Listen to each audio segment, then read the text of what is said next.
નમસ્કાર, સ્વાગત છે આપનું વેબ પેરેન્ટિંગ મંત્રમાં.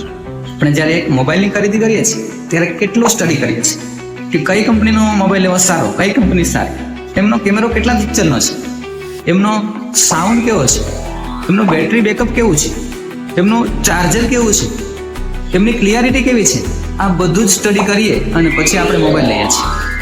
જ્યારે આપણે કાર ખરીદવાની હોય ત્યારે તેમની કંપનીથી લઈને ટોચ સુધી દરેક તળિયાની બાબતનું સ્ટડી કરીએ છીએ અને પછી જ આપણે કાર લઈએ છીએ અને લેવી પણ જોઈએ. આપણે 25,000ની નોકરી કરવા માટે આપણે 25 વર્ષ સુધી સ્ટડી કરીએ છીએ. જ્યારે આપણે એક જીવંત ચેતના, એક બાળક, આ બાળકના પેરેન્ટ્સ થવા માટે, આ બાળકનું પેરેન્ટિંગ કરવા માટે આપણે તૈયારી કરી છે કઈ ખરી? આપણે પેરેન્ટિંગ માટેની તૈયારી છે ખરી? જો ન કરી હોય તો આપણે અમદાવાદની 7 ડે સ્કૂલ જેવી કેટલી ઘટનાઓ જે બાળકના રોંગ ડાયરેક્શન માટેની એક દિશા આવી રહી છે, એમના માટે આપણે તૈયાર રહેવું પડશે.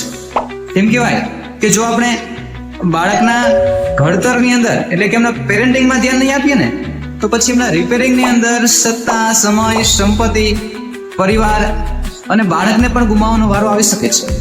તેથી જો આપણું પેરેન્ટિંગ આદર્શ હશે ને તો બાળક આદર્શ બનશે. બાળકની અંદર જે કંઈ મર્યાદાઓ, જે કંઈ ક્ષતિઓ હશે દૂર થશે. આપણી પેરેન્ટિંગની જે કંઈ ક્ષતિ હશે, બાળ ઉછેરની જે કંઈ ક્ષતિ હશે દૂર થશે. તો આવો સાથે મળી અને આપણે સૌ પેરેન્ટિંગ કરીએ.